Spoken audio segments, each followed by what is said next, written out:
네, 뉴스타트 3부로 이어가겠습니다. 첫 소식입니다. 폭염이 전국 곳곳으로 확대된 가운데 이번 주에는 비와 더위가 동시에 기승을 부릴 것으로 보입니다. 특히 오늘은 정체전선이 중부지방에 영향을 주면서 오전부터 곳곳에 강한 비가 내리고 있는데요. 취재기자 연결해서 자세히 알아보겠습니다. 정혜연 기자, 날씨 변화가 잦은데요. 호우와 더위 모두에 대비를 해야 하는 상황입니다. 당장 출근길에 비가 강해진 곳이 있다고요? 네, 그렇습니다. 현재 시급한 건 중부지방의 강한 비입니다. 오전까지 정체전선이 중부 내륙에 영향을 주면서 이 지역에 시간당 20에서 30mm의 강한 비가 내릴 것으로 예상됩니다.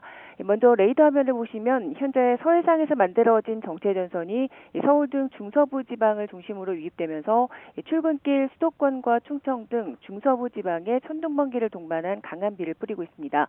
이 때문에 충남 서천군과 전북, 군산, 옥도면에는 오늘 오전 5시 20분부터 호우주의보가 내려졌습니다. 반면 동쪽 내륙과 제주도에는 여전히 폭염특보가 내려져 있습니다. 또 인천, 옹진과 강원도 산간에는 강풍 예비특보가, 서해상에는 풍랑 예비특보가 발령 중인데요. 오전까지는 강한 비구름의 영향권에서 호우가 더 이어질 수 있어서 주의가 필요합니다. 특히 중부지방은 당분간 국지적으로 강하고 많은 비가 집중될 것으로 보입니다. 우선 오늘 오전까지 초급 80mm의 비가 내린 뒤에 오후에는 산발적으로 소나기가 더 내리겠고요. 이후 내일과 모레 사이에는 다시 발달한 정체전선이 재유입되면서 중부지방에 초급 150mm 이상의 호우가 쏟아질 것으로 예상됩니다. 남부지방도 정체전선이 남북진동을 하면서 최고 120mm의 비가 내리는 곳이 있겠습니다. 반면 이번 주 비가 내리지 않는 지역에서는 33도를 오르내리는 폭염이 기승을 부리고 밤에는 최저기온이 25도 안팎에 머물면서 열대야에 버금가는 찜통 더위가 이어질 것으로 예상됩니다. 이미 곳곳에 폭염특보가 발령 중인 만큼 철저한 호우 대비와 함께 온열 질환 등 건강 관리에도 유의를 해주셔야겠습니다. 지금까지 과학기상부에서 YTN 정계윤입니다. 네, 다음 소식입니다. 5.18이 성역화됐다는 발언으로 논란을 일으킨 이병태 규제합리화위원회 부위원장이 결국 사퇴했습니다. 논란이 된 지 사흘 만인데요. 이 부위원장은 표현의 자유를 주장했지만 청와대는 공인의 표현의 자유는 개인과 다를 수 있다고 밝혔습니다. 박희재 기자입니다. 이병태 부위원장은 지난해 대선 당시 홍준표 후보 캠프에 있다가 지난 3월 이재명 정부에서 총리급에 파격 발탁됐습니다. 하지만 스타벅스 구호로 도마에 오른 배제고 야구부를 향한 비판에 5.18이 성역이 됐다, 북한의 모습이라고 반박하며 논란을 일으켰습니다. 여권에서는 사퇴 압박이 이어졌습니다. 청와대도 경고 조치를 내리다 사안이 엄중하다고 판단해 결국 사퇴를 권고했습니다. 이 권고에 따라 이 부위원장은 사퇴 의사를 전했고 청와대는 이를 수용하기로 했다고 강유정 수석대변인이 밝혔습니다. 홍익표 정무수석은 이와 관련해 해당 직위가 총리급 고위직인 점을 고려하면 개인의 표현의 자유는 공인과 다르다고 설명했습니다.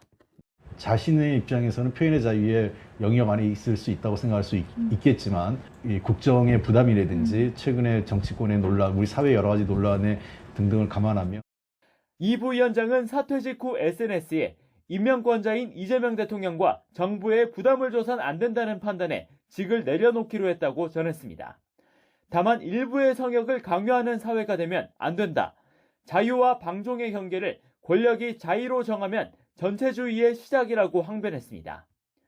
더불어민주당은 이 부위원장 사퇴에 대해 표현의 자유는 존중받아야 하지만 차별이나 역사 왜곡마저 용인될 수 없다며 날을 세웠습니다. 다만 국민의힘에선 정권의 역사관과 다른 견해를 밝혔다는 이유로 축출된 거라며 통합과 포용을 말하며 배제와 숙청을 자행한다고 쏘아붙였습니다. 통합과 실용, 중도 확장을 기치로 보수 인사를 기용한 이후 표현의 자유를 놓고 극명한 인식차를 보인 셈인데 향후 인사 영입 기조에도 영향이 있을지 주목됩니다. YTN 박희재입니다. 야구 대회에서 상대팀인 광주 제일고와 5.18을 조롱했던 배제고 선수들이 광주를 찾아 사과했습니다. 광주 제일고를 방문해 사죄의 의미를 담은 글을 낭독하고 선수 간의 화해하는 시간을 가졌고요. 이어서 국립 5.18 민주묘지도 참배했습니다. 나연호 기자입니다. 전세버스 석 대가 서울 배제고등학교를 빠져나갑니다. 여러 시간을 내달려 도착한 목적지는 광주 제일고등학교. 지난달 29일 야구 경기 도중 벌어진 조롱 응원을 사과하기 위한 방문입니다. 교복에 넥타이까지 메고 온 배제고 선수들은 내내 잔뜩 굳은 표정이었습니다. 두 학교 선수들은 강당에서 마주서서 서로를 바라봤습니다. 모든 선수들이 진심으로 깊이 반성하고 있으며 야구를 떠나서 인성이나 태도가 인생에서 얼마나 중요한지 깨닫고 배제고 선수들은 광주 1고 선수단을 향해 고개를 숙였습니다. 광주 방문에 동행한 학부모는 물론이고 사과의 뜻을 전하던 교장까지 울먹임을 참지 못했습니다. 통합과 화합의 미래로 나아가야 합니다. 다시 한번 가슴속 깊이 진심으로 사과드립니다. 죄송합니다. 두 학교 선수단과 학교 관계자들은 손을 맞잡으며 서로에게 화해의 뜻을 전달했습니다. 마음으로 사과하는 것도 중요하고 몸으로 실천하는 것도 중요한데 더 중요한 것은 앞으로 더 잘 사는 겁니다. 더 잘 살기 위해서 어깨에 움츠리지 마시고 고개 들고. 광주 학생 독립운동 기념탑에서 참배한 배제고 학생들은 이어 국립 5.18 민주묘지를 찾아 헌화했습니다. 이렇게 받아주셔서 오늘 이렇게 참배까지 할 수 있는 어떤 그런 시간을 만들어줘서 학생들에게도 굉장히 의미 있었다라고 생각합니다. 너무나 감사드리고 5.18 기념재단은 해설사를 투입해 배제고 학생 선수단의 5.18을 설명하고 한강 작가의 소설 소년이 온다를 전달했습니다. YTN 나연호입니다. 장윤기 수사 관련 소식 알아봅니다. 광주 여고생 살인 사건을 수사한 경찰 수사팀장이 장윤기 차 안에 있던 케이블 타이를 없앤 걸로 확인됐습니다. 경찰은 광산경찰서 소속 수사팀장을 긴급 체포했는데요. 경찰청 국가수사본부는 광주경찰청 지휘라인을 배제하고 진상규명 특별수사팀을 편성했습니다. 오선열 기자입니다. 장윤기 차량의 케이블 타이는 납치 범행을 의심할 수 있는 핵심 증거입니다. 그런데 이 타이를 광주 광산경찰서 수사팀이 없앤 것으로 파악됐습니다. 장 씨의 범행 직후 차량엔 혈흔이 묻어 있고 범행과 관련된 물품도 다수 놓여 있었습니다. 그런데 수사팀은 범행 다음 날 경찰서 현직 경감인 장 씨 아버지에게 차를 돌려줬습니다.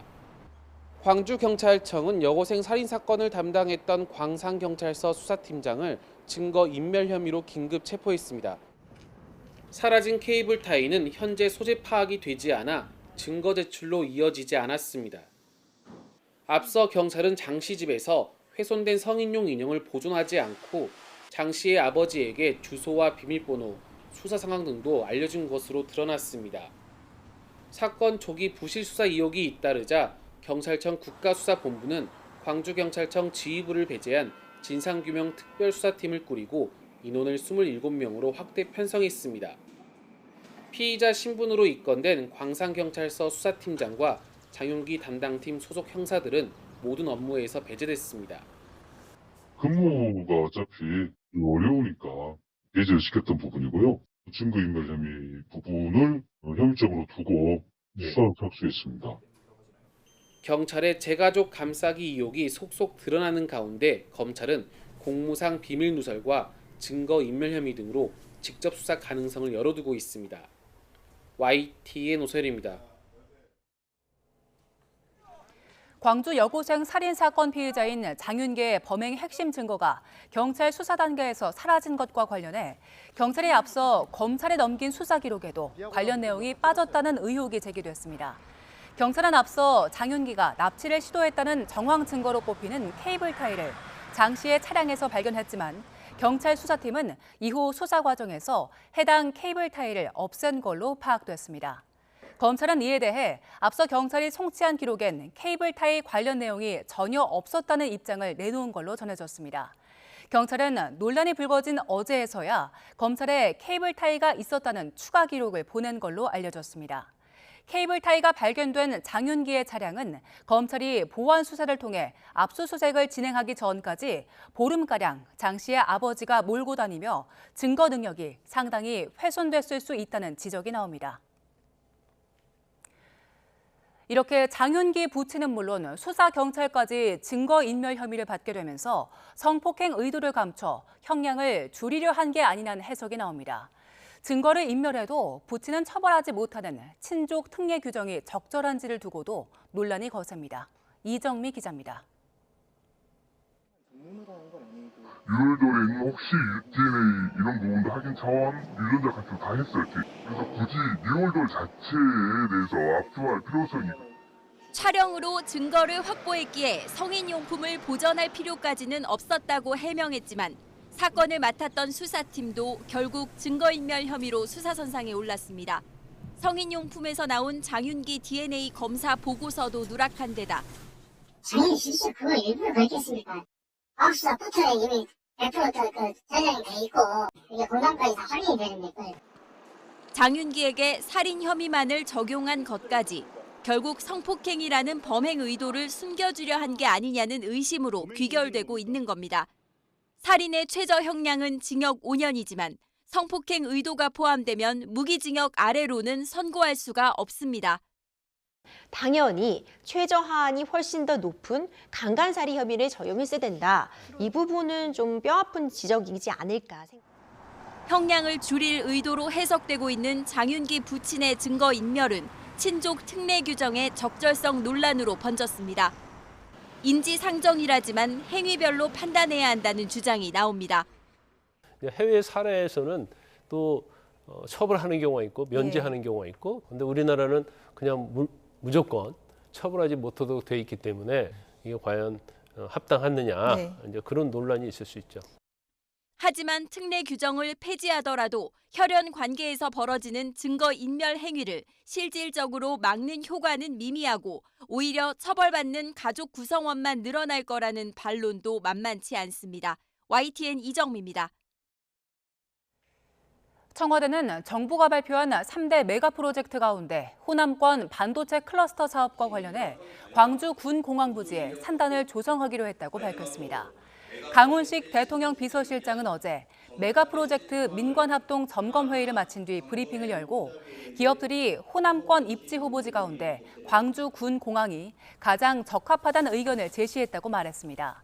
이어 광주 군공항 지역의 경우 약 250만 평 규모의 부지를 확보할 수 있고 공항 특성상 이미 평탄화가 완료된 만큼 부지 공사 기간을 최소화할 수 있다는 장점이 있다고 설명했습니다. 또 광주 도심과 KTX역도 인접해 있어 인력 확보와 정주 여건 측면에서도 강점이 있고 도로, 공항, 항만 등과 연계한 물류 접근성도 우수한 걸로 검토했다고 부연했습니다. 국방부는 청와대가 호남권 반도체 클러스터를 현재 광주 군 공항 부지에 조성하겠다고 발표한 것과 관련해 군 공항 이전과 관련한 구체적인 방안은 아직 결정된 게 없다고 밝혔습니다. 국방부 관계자는 대비 태세에 문제가 없도록 하는 동시에 국가 정책에 부응하기 위해 공군과 긴밀하게 협의할 예정이라며 이같이 말했습니다. 현재 광주 군 공항의 예비 이전 부지로 전남 광주 통합특별시 무안군 일대가 선정된 상태지만 무안군 주민투표와 유치 신청, 최종 확정 등의 법적 절차가 남아있는 상태입니다.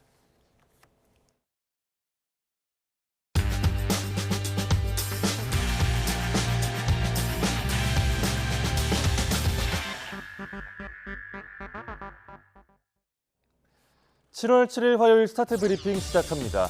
먼저 중앙선관위의 자체감사 6년치를 전수 분석한 서울신문 기사 보겠습니다. 지적사항이 8,000건에 달하는데 실제 징계는 고작 2건에 불과했다고 합니다. 2020년부터 2025년까지 선관위 자체감사에서 나온 지적사항은 총 7,729건, 이 중 현지 시정 처분이 전체 92.3%나 됐습니다. 현지 시정은 현장에서 잘못을 바로잡은 뒤에 추가로 책임은 따로 안 묻는 가장 낮은 단계 처분입니다. 이번에 문제가 된 투표용지 관리 미흡 문제도 6년 내내 지적되는데요. 역시 현지 시정으로 끝난 게 대부분입니다. 심지어 일명 소쿠리 투표 논란이 불거진 2022년 대선 감사 결과에는 이렇게 자평을 하기도 했습니다. 철저한 사전 준비와 선거 관리 대책을 통해 정확하고 공정한 선거를 위해 매진했다고요. 네, 선관위의 셀프 면죄부 민낯이 숫자로 여실히 드러났죠. 이런 가운데 투표용지 부족 사태 국조특위는 오늘 중앙선관위 앞 서울선관위 현장 조사를 할 예정입니다. 다음은 신종사기 범죄가 갈수록 교묘해지는데 수사력은 못 쫓아간다는 조선일보 기사입니다. 미제로 분류된 사건이 6년 새 11배나 급증한 걸로 나타났습니다. 경찰청 통계를 보면 2019년엔 8,400건이던 관리 미제 사기 범죄가 2024년엔 9만 4천 건으로 늘었습니다. 반면 사기 범죄 검거율은 2019년 73.9%에서 60.3%로 하락했습니다. 평생 모은 재산이 날아가는데 경찰에선 수가 없다고 하면 억장이 무너질 수밖에요. 로맨스 스캠과 투자 리딩방 등 신종 범죄도 더 늘었습니다. 특히 로맨스 스캠 피해 규모는 2024년 675억 원에서 작년엔 1,460억 원으로 2배 이상이 커졌습니다.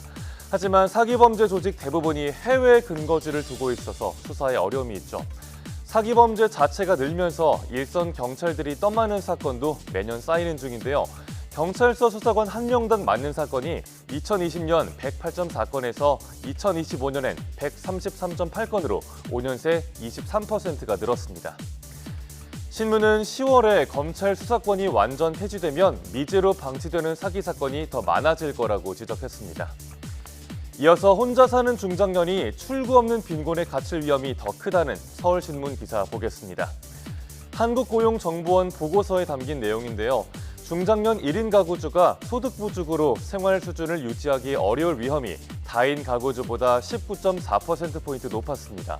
일자리 불안과 주거 불안, 사회적 관계 단절과 건강 위험 모두 더 컸습니다. 1인 가구 중에 중장년층이 36%로 가장 큰 비중을 차지하는데요. 경제와 노동시장, 주거와 사회관계망, 건강 전반에서 복합적으로 더 취약하다는 뜻입니다. 청년과 노인 사이에 끼어서 복지 사각지대가 되기도 하죠. 특히 남성 중장년의 경우에는 사회적 관계 단절 위험도 심각합니다. 보고서는 중장년 1인 가구를 하나의 통합 지원 대상으로 보고 지원 체계를 짜야 한다고 조언하고 있습니다. 끝으로 볼 국민일보 기사는 파산기로에 놓인 홈플러스와 직원들 이야기입니다. 서울 영등포구에 있는 홈플러스 매장으로 가보겠습니다. 지난 일요일 오후의 모습인데요. 주말인데도 한산하죠. 진열대 곳곳이 텅 비어 있고요. 신선식품 자리에는 주방 도구만 잔뜩 놓여 있었습니다. 입점 업체가 철수해서 점포가 비어 있는 모습도 보입니다. 한 매장 직원에게 관리자가 오늘이 마지막 출근이지라고 인사를 건네기도 했습니다.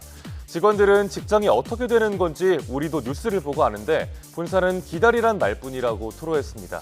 파산이 현실이 되면 12,000명 직원들의 대량 실직이 우려되고요. 납품업체나 입점 점주까지 피해가 연쇄적으로 커질 수밖에 없습니다. 납품업체 150곳에 미납된 납품대금만 지난달 기준 평균 7억 7,400만 원입니다. 홈플러스 협력업체만 해도 5,000곳이 넘습니다. 납품대금을 못 받은 지역 농어민의 피해까지 고려하면 피해 규모는 더 클 걸로 보입니다. 7월 7일 아침 신문 살펴봤습니다. 지금까지 스타트 브리핑이었습니다.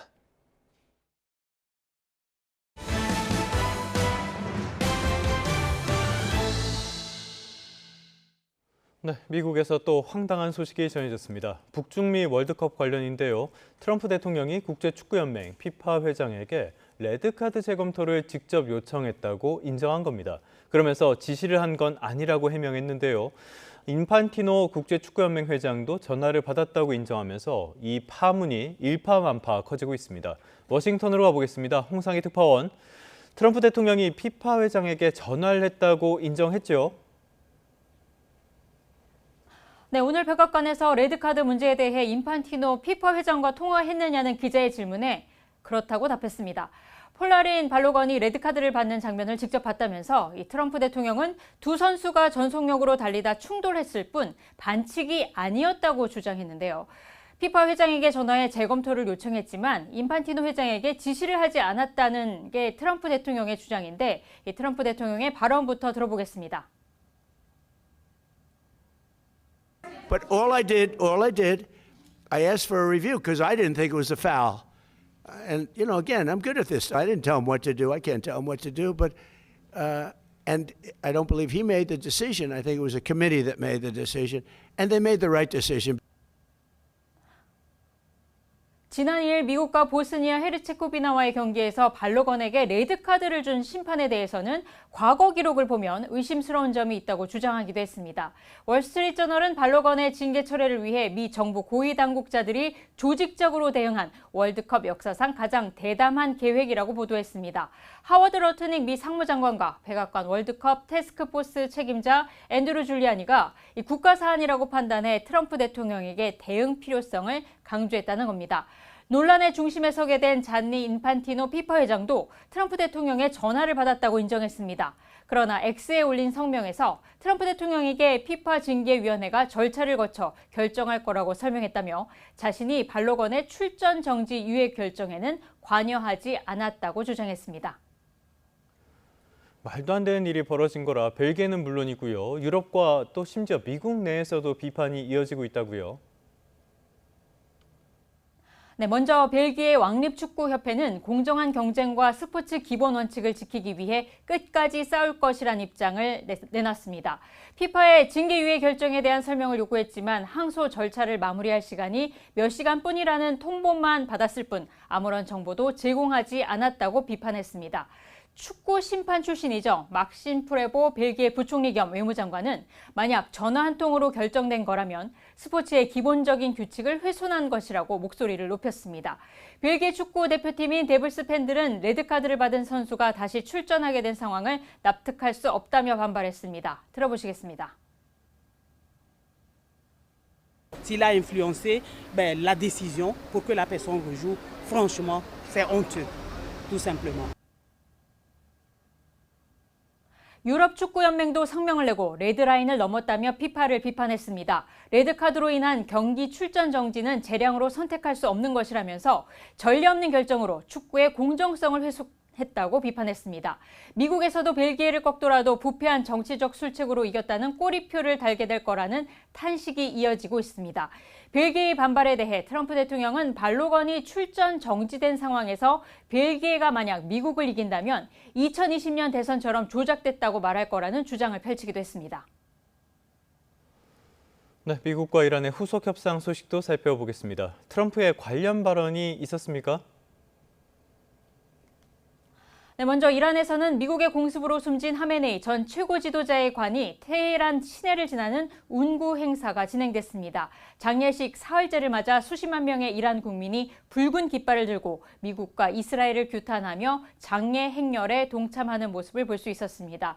이란이 9일까지 하메네이 전 최고 지도자 장례식을 치른 뒤 오는 11일 파키스탄 주재로 미국과 협상에 나설 거라는 보도가 앞서 나오기도 했습니다. 트럼프 대통령은 오늘도 이란은 핵무기를 가질 수 없다고 강조하면서 합의와 공격 재개 가능성을 모두 언급했습니다. 들어보시죠. Look, we're going to win one way or the other. We're either going to make a deal or we're going to finish the job, okay? And it won't be tough to finish the job.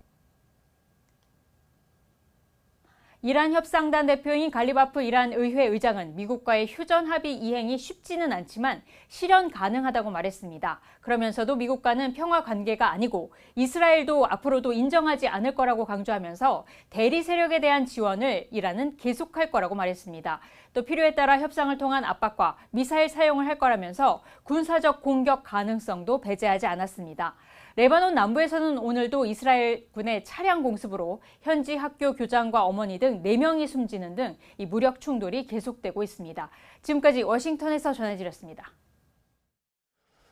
네, 기대를 모았던 캐나다 차세대 잠수함 건조 사업에서 독일 업체가 최종 선정됐습니다. 우리 한화오션은 아쉽게 고배를 마시게 됐습니다.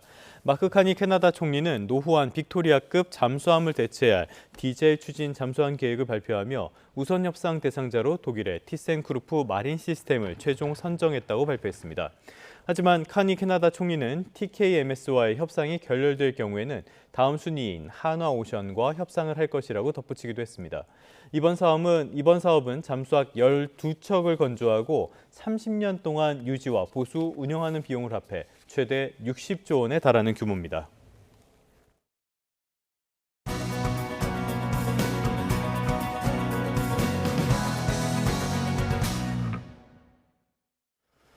네, 오늘 가장 중요한 경제 일정은 삼성전자의 2분기 잠정 실적 발표입니다. 관전 포인트는 뭔지, 우려되는 점은 없는지 다양한 경제 이슈들 주원 현대경제연구원 연구본부장과 살펴보겠습니다. 본부장님 어서 오십시오. 네, 안녕하십니까. 이 반도체라는 게 워낙 우리 경제 전반에 큰 영향을 미치다 보니까 많은 분들이 관심을 가질 수밖에 없는데요. 잠시 뒤에 삼성전자의 2분기 잠정 실적이 나올 걸로 전망이 됩니다. 일단은 굉장히 좋은 실적이 나오겠죠? 아무래도 뭐 증권가에서는 85조 이상, 좀 더 좋게 보는다면 100조까지도. 네. 근데 100조는 과연 갈까? 왜냐하면 이제 그 성과급 충당금이 필요하거든요. 성과급을 주려면 한 뭐 19조 정도? 그거를 이제 반영해버리면 영업이익에서 까지는 거잖아요. 그렇죠. 그럼 뭐 2분기에 반영할지 3분기에 반영할지에 따라 틀린데 지금 삼성전자에 관심을 가지는 거는 사실 우리 시청자분들이 대부분 이제 주가가 얼마나 반영이 될까, 그죠? 그렇죠. 네. 예. 그래서 그 관전 포인트는 지금 85조 정도를 미니멈으로 보고 있기 때문에 이익 말씀하시는 그렇죠, 거죠? 영업이익이. 예. 그게 만약에 뭐 100조 가까이 올라간다? 그러면 이제 주가가 더 올라갈 가능성이 있는 거죠. 갑자기 네네. 오늘 증시가 좀 좋아지고. 예. 근데 가능성은 적지만 증권가에서 생각하는 영업이익 예상치보다 좀 적게 나왔네. 그러면 주가가 또 약세 흐름을 보일 수 있는 거죠. 알겠습니다. 워낙 시장의 눈높이가 높아져 있는 상황이라서 어떤 결과가 나오는지 지금 32만 원대에서 횡보하고 있는 삼성전자 주가에도 영향을 미치게 될 텐데요. 그런데 지금부터의 관심은 이런 좋은 실적이 계속 앞으로 이어질 수 있을까 이 부분일 것 같아요. 자, 당장은 메모리 반도체 가격 가파르게 올랐는데 이게 둔할 수밖에 없다라는 전망이 나오고 있어요. 이제 기본적인 그런 이제 주장의 근거는 뭐냐면 메모리 반도체는 사실 우리가 뭐 시장 가서 반도체를 사는 건 아니고 그렇죠. 반도체가 네. 들어간 IT 제품, 뭐 휴대폰이든지 노트북이든지 컴퓨터든지를 사는데 메모리 반도체 가격이 너무 올라가니까 그런 제품 가격이 덩달아 올라가는 거죠. 지금도 상당히 노트북 가격 같은 경우 상당히 비싼 수준, 작년보다 네. 엄청 올랐다고 하더라고요. 최근에 또 애플이 가격 인상도 예. 발표를 했죠. 그래서 그거를 뭐 휴대폰 뭐 지금 뭐 괜찮은 건 뭐 200만 원, 300만 원까지 하는데 여기서 더 올라가면 뭐 400만 원, 500만 원? 휴대폰 한 대, 네. 냉장고도 한 200만 원이면 사거든요. 제가 그래서 지금 휴대폰을 못 바꾸고 예, 있습니다. 그래서 그런 이제 소비자들이 이제 소비를 안 하고 예를 들어 뭐 기존의 IT 제품이 약간 좀 성능이 떨어지고 뭐 배터리 충전이 안 되고 그래서 버티는 거죠. 그럼 이제 네네. 그런 IT 제품을 파는 그 전자업체들은 이건 아니다. 이러면 자기들이 물건을 만들어도 안 팔리니까 가격을 떨어뜨리지는 못하더라도 최소한 네. 못 올라가게 막아야 된다. 그러면 이제 그 메모리를 납품하는 뭐 삼전이나 하이닉스나 마이크론 같은데 이제 압박을 놓고 그러면 가격을 우리는 떨어뜨릴 수 없다. 그러면 이제 다른 판로를 찾는 거죠. 최근에 이제 애플이 중국 반도체 기업한테 문을 두드리는 것도 그런 네. 이유고. 근데 그런 분위기가 아무래도 메모리 업계 전반으로 확산이 되면 가격이 떨어지는 건 아니지만 메모리 반도체 가격이 성장률, 그러니까 가격 상승률 자체는 좀 크게 둔화가 될 수 있고 지금 뭐 시장 조사업체, 글로벌 시장 조사업체 3분기 정도 그 가격 인상률 보면은 D램이 3분기에 14에서 18% 정도 올라갈 거라 그래요. 2분기보다. 예. 근데 2분기가 1분기 대비 올라갔던 게 50% 이상이었습니다. 어쨌건 둔화할 것이다. 예, 많이 예. 좀 둔화할 거다. 이런 지금 전망이 나오고 있습니다. 자, 지금 범용 반도체 이익률이 80%라고 하니까요. 뭔가 굉장히 비정상적인 상황인 것만은 분명해 보이는데요. 여기다가 슬슬 공급 과잉에 대한 우려도 제기가 되고 있습니다. 마이크론 같은 곳이 일본 히로시마 공장에 본격적으로 나섰다. 또 중국에서 뭐 창신 메모리 같은 데가 메모리 반도체 어떤 생산 같은 것들을 강화하려고 한다. 이런 소식들이 전해지면서 공급 과잉에 대한 전망도 슬슬 나오고 있는데요. 당장은 아니더라도 좀 지켜봐야 될 필요성은 있겠죠. 예, 가장 큰 이슈는 이제 마이크론 이슈 같아요. 그러니까 일본에 지금 그 공장 새로 진 게 히로시마 쪽인데 예. 이게 사실은 원래 이제 우리가 잘 기억을 못할 수도 있는데 일본의 엘피다라는 그런 D램 업체가 네. 2013년에 파산했거든요. 그 공장 부지를 이제 마이크론이 사들여서 거기다 이제 짓는 건데 네. 사실 일본에다가 굳이 지을 필요는 없는데 이게 공급망이라든가 또 일본 정부가 워낙 뭐 R&D라든가 뭐 보조금 이런 지원이 많기 때문에 또 동아시아 쪽 또 한국도 옆에 있고 네. 그러다 보니까 들어오는 것 같고 근데 이제 보통 그리고 이제 중국도 지금 창신 메모리하고 양쯔 메모리라는 창신 메모리라는 D램 쪽이고 양쯔 메모리는 이제 낸드 플래시인데 이거는 이제 휴대폰에 들어가는 이 두 반도체 기업들이 지금 그 IPO, 그러니까 우리 상장을 한다는 거죠. 네. 상장을 하게 되면은 돈이 들어오죠.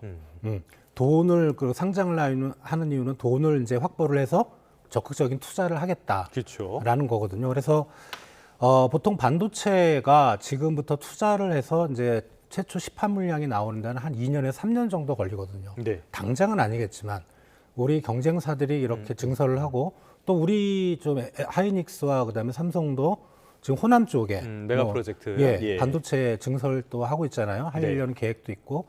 그렇다면 곧 공급 과잉이 올 가능성이 있겠다. 그러니까 이런 상황이 벌어진 건 반도체 가격이 너무 올랐기 때문에 후발주자라고 할까요? 좀 그 글로벌 시장에서 열세에 있던 그런 예. 기업들이 돈이 생기는 거죠. 그 네네. 돈을 가지고 이제 투자를 하고 저 선발 기업들 따라가겠다고 하는 건데 사실 이런 상황이 옛날에도 있었는데 이럴 때 이제 삼성에서 썼던 전략은 치킨 게임이었습니다. 네. 반도체 가격을 올리지 않고 그렇죠. 다른 네. 기업들이 손해보고 삼성전자는 조금 이익은 나는 그 정도 가격을 몇 년 동안 유지를 하는 거죠. 나도 힘들지만 너희들은 죽을 거다. 그래서 네. 멀리 보면은 삼성전자가 이익이었던 거죠. 예. 그래서 망한 반도체 기업들이 많은데 그래서 그런 치킨 게임도 가능성도 뭐 아주 높진 않지만 삼성전자가 아마 시장 전략을 생각할 때 네. 한번 고민하고 있지 않을까라는 생각입니다. 조금 전에 본부장님께서 창신 메모리, 양쯔 메모리 언급을 해주셨는데 우리나라 경제 전반을 보시는 입장에서 중국의 이런 반도체 경쟁력 이건 어떻습니까? 반도체가 예를 들어 이제 양쯔 메모리는 이제 낸드 플래시인데 네.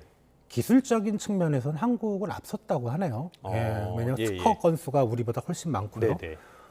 그리고 이제 창신 메모리는 디램인데 얘네들 창신 메모리 같은 경우는 1년 전에 세계 시장 마켓 쉐어가 3%였는데 올해 1분기에 8%까지 늘었거든요. 예. 대단하죠. 네. 그런데 우리가 생각해 볼게 그 세계 시장이라는 게 중국 시장이에요. 그렇겠죠. 예. 예. 그러나 우리 반도체 수출 중에 중국 본토로 가는 게 한 30%거든요. 미국으로 가는 건 사실상 별로 없습니다. 대만 거쳐서 TSMC 거쳐서 가는 패키징에서 가는 HBM이 좀 미국으로 많이 가는데 그거는 뭐 직수출은 아니고요. 그리고 홍콩으로 가는 게 15%입니다. 예. 그러면 한 45% 절반 정도가 중국으로 가고 있거든요. 그러니까 우리 반도체 지금 기업의 이익이 이렇게 큰 게 사실 중국 쪽에 대한 수출이 큰 거예요. 즉 중국 시장에서 창신하고 양쯔가 자기네 마켓 쉐어를 키워간다? 그럼 우리 반도체 기업들한테 안 좋은 거죠. 예. 그리고 이제 반도체 산업이라는 게 사실 제가 이해하기로는 이게 나노로 계속 그러니까 점점점 그 마이크로 세상으로 네. 들어가는 거잖아요. 네. 이게 분명히 한계가 있을 거라고요. 이미 한계에 도달했다는 평가가 많죠. 그럼 이제 앞서가는 기업들은 더 이상의 기술 발전은 상당히 어렵고 후발주자들은 금방금방 따라올 수 있으니까 지금 한국하고 중국의 반도체 기업들의 기술 격차가 5년에서 3년으로 줄었다 그러거든요. 예. 이게 몇 년 지나면 거의 근접하지 않을까 그런 생각도 좀 해봅니다. 여러모로 우리가 긴장을 놓을 수는 없는 상황인 것 같습니다. 자, 지금까지는 반도체 가격에 대한 이야기를 주로 해봤는데요. 소위 말하는 치플레이션 이런 것들로 영향을 계속 미치고 있고요. 이거보다 더 결정적인 영향은 원유 시장의 어떤 영향이었는데 이제는 유가가 조금 안정화가 됐어요. 근데 이런 상황에서 보니까 이게 전쟁 이후에 정유업체들만 돈을 많이 벌었다. 담합을 해서 선택권도 제한을 했다. 검찰이 지금 기소를 했지 않습니까? 네. 어떤 내용입니까? 이제 사실 2월 28일인가 제 기억으로 미국과 이란 전쟁이 그랬죠. 발발했던 게 네. 한 며칠 있다가 하루 이틀 있었나? 뭐 서울의 어떤 주유소가 갑자기 뭐 리터당 막 1,900원, 2,000원 올렸고요. 예. 그리고 뭐 공급가도 뭐 얼마 있다가 바로바로 올렸거든요. 그런데 이제 지금 검찰이 기소한 거는 그렇게 일제히 그 정유사들이 공급가를 올리면서 주유소 가격이 금방 올랐던 게 혹시 짬짬이 서로 이제 가격을 좀 어느 정도 선에서 협상을 하고 그 가격으로 올린 게 아닌가라는 건데 근데 이제 정유업계 쪽에서 그리고 뭐 검찰이나 경찰 쪽에서 나오는 얘기도 들어보면은 가격을 어떤 특정 가격을 정해서 그거로 하자라는 증거는 없는 것 같아요. 네네. 주로 이제 메신저나 이런 걸 보면은 니네 얼마 정도 올릴 거니 그리고 언제 올릴 거니 요 정도만 지금 나오고 있어서 네. 그것만 가지고는 담합의 결정적인 증거라고 좀 보기는 어려운데 다만 이제 추후에 나오는 얘기 들어보니까 뭐 어떤 그 일부 정유사에서는 뭐 그런 기록들을 삭제했던 그런 정유사도 있었고. 네. 그래서 결과적으로 이게 담합일 것 같은데 저희들 생각으로는 네. 결정적인 증거는 아직 나온 건 없습니다. 법적으로는 따져봐야 될 문제가 네. 될 테니까요. 그런데 저희가 그래픽으로도 조금 보여드렸었는데 이 검찰의 설명 그리고 정유업계의 설명은 완전히 다른 것 같아요. 그런데 우리가 체감하기로는 정유사가 뭔가 이 기름값으로 장난질을 치고 있다라는 체감은 할 수 있잖아요. 왜 이런 일이 계속 반복된다고 보십니까? 가격 결정 구조 이런 데 문제가 있는 겁니까? 이제 그 어떻게 보면은 우리 정유사에서 이제 주유소, 그러니까 주유소가 직영 주유소도 있지만 대부분 자영업자 주유소인데 그렇죠. 예. 이게 뭐 시스템이 지금 전속 거래와 사후 정산이라는 게 있는데 전속 거래는 이제 아실 거예요. 뭐 우리 주유소 보시면은 뭐 SK 뭐 이렇게 쓰면은 예. SK 것만 써야 되는 거죠. 예. 뭐 근데 사실 뭐 약간 그 비율이 뭐 다른 정유사도 이렇게 혼합해서 쓰기도 하는데 그렇게 안 하면은 이제 뭐 페널티를 준다든가 뭐 그럴 수도 있는 거고 또 사후 정산은 이게 만약에 오늘 주유소하고 정유사하고 이제 공급 계약을 맺으면 그때 가격을 해야 되는데 그게 네. 아니고 일단은 물건을 받고 나중에 그때 국제 가격을 반영해서 사후 정산을 하는. 그러니까 어떻게 보면은 사실 주유소 입장에서는 리스크가 큰 거예요. 국제 가격이 그렇네요. 어떻게 될지 모르니까. 예. 그러니까 자기네들이 가격을 쉽게 낮출 수는 없는 거죠. 그런 거가 하나의 좀 유통 구조가 이게 상당히 좀 최근에 어떤 우리 석유 시장의 문제가 되었던 것 같고 그리고 그 우리가 아까 말씀드렸다시피 어떤 특정 가격에 담합하자 이건 아니지만 서로 간에 앞으로 뭐 며칠 뒤에 뭐 가격을 올릴 건데 이런 정보가 왔다 갔다 거리잖아요. 예. 예, 그러면은 그 가격을 이제 따라가는 거죠. 뒤에 다니는 정유사들이. 네네. 그러다 보니까 가격이 상당히 내려갈 때는 천천히 내려가고 지금 배럴당 $60대거든요. 네. 전쟁 전 가격이면 사실 뭐 그때 전쟁 나고 뭐 2, 3일 있다가 2,000원대, 1,900원대 올랐으면 지금 바로 이제 1,600원대도 그렇죠. 떨어져야 바로 되잖아요. 안 떨어지잖아요. 예. 그게 이상한 거죠. 사람들이 보기에는. 알겠습니다. 가격 결정의 구조도 좀 자세하게 들여다볼 필요가 있겠습니다. 자, 물가에 영향을 미치는 마지막 요소 하나 더 살펴보겠습니다. 바로 환율인데요. 어제 외환 거래가 어제 새벽 6시부터 24시간 체제로 바뀌었습니다. 장 초반에는 환율이 급등을 하더라고요. 그러다가 조금 잦아드는 모습들이 있었는데 역시 초기에는 변동성이 더 커질 가능성이 크다고 봐야 되는 겁니까? 그게 왜냐하면 이제 우리가 밤에도 사실은 거래를 했는데 우리 시장에서 거래한 게 아니죠. 예. 역에 선물한 시장이라서 밖에서 이제 거래를 했던 건데 그 수요가 이제 우리 야간 시장으로 들어오는데 뭐 우리 전업 투자자들 빼놓고 외환 시장에 전업으로 투자하시는 분들 빼놓고 밤에는 자야 되잖아요. 자야죠. 예. 그럼 거래량이 작을 수밖에 없어요. 줄어든다. 그렇죠.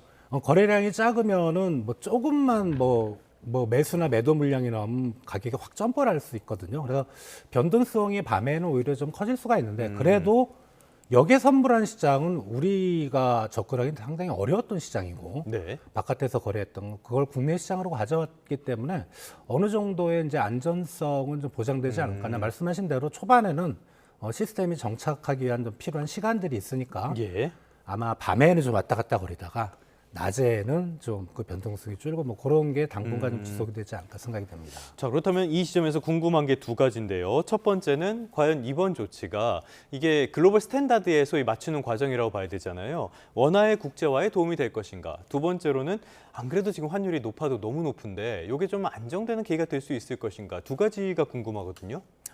첫 번째 원화의 국제화에는 분명히 도움은 되겠죠. 네. 우리나라 시장이 24시간 개장이 됐으니까. 다만 원화의 국제화라는 거, 어떤 통화의 국제화라는 거는 기본적인 전제가 그 나라의 글로벌 시장에서의 마켓 쉐어 위상입니다. 즉 원화가 글로벌리 주된 결제 통화가 돼야 된다는 거거든요. 예를 들면 엔화나 유로와 뭐 캐나다 달러, 뭐 호주 달러처럼. 그래서 우리 어떤 원화의 결제 수단의 어떤 펀더멘탈적인 측면도 같이 올라가야 될 것 같고. 그리고 결국은 이게 이제 이것 때문에 우리 1,500원대 환율이 떨어질 거냐? 그건 아닌 것 같고요. 그거는 바깥의 요인, 글로벌 달러와의 강세, 그리고 우리 기준금리보다 미국 기준금리가 높다는 그런 원인이 여전히 영향을 미치기 때문에 이것 때문에 원화 환율이 바로 안정화가 된다? 이건 아닐 거로 생각이 됩니다. 자, 조금 전에 미국과의 금리 격차를 말씀을 해주셨는데요. 초반에만 해도 미국이 금리가 우리보다 높은 게 환율에 직접적으로 영향을 미치지 않을 것이다 라는 시각이 많았는데 이제는 영향을 미치는 것 같거든요. 뭐가 달라진 겁니까? 초반에는 이론적으로 예. 우리나라에 들어와 있던 외국인 자금이 이제 금리가 높은 미국으로 빠져나간다. 그래서 환율에 영향을 미친다. 실제로 그런 건 없었는데 예. 지금의 분위기는 그때의 이론이 적용이 돼요. 외국인 투자자가 증권시장에서 주식을 팔고 빠져나가는. 그리고 네. 우리 수출 기업들도 수출 대금을 그쪽 금리가 높으니까 예. 우리나라 쪽으로 안 들어오는 거죠. 그래서 지금은 금리 격차가 원화 환율이 높은 거에 예. 상당한 원인을 좀 미치고 있다고 생각합니다. 그러니까 장기화되면서 이제는 본격적인 영향을 미친다라고 볼 수가 있겠습니다. 환율 이야기까지 살펴봤습니다. 오늘은 주원 현대경제연구원 연구본부장과 함께했습니다. 오늘 말씀 고맙습니다.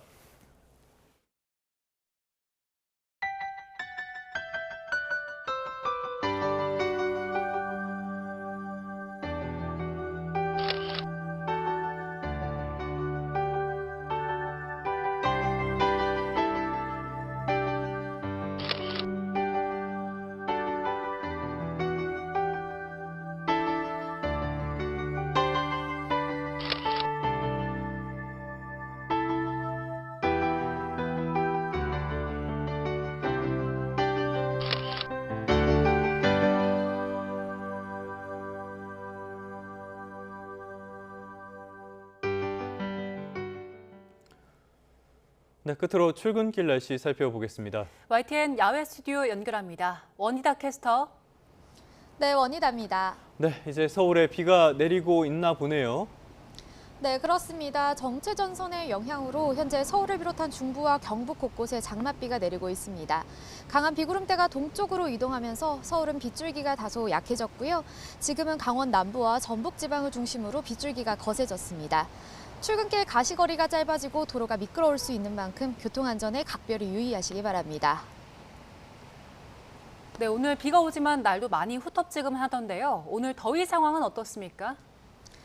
네, 본격적인 더위가 시작된다는 절기 소서인 오늘도 습도 높은 무더위가 계속되겠습니다. 현재 서울의 체감 온도가 27도 가까이 올라 있는데 한낮에는 32도까지 크게 치솟을 전망입니다. 그럼 자세한 비 상황부터 살펴보도록 하겠습니다. 현재 서해상에서 발달한 비구름이 내륙으로 유입되고 있습니다.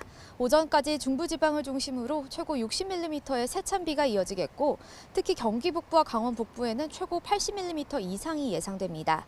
하천 범람이나 저지대 침수 등 피해 없도록 주의하시기 바랍니다.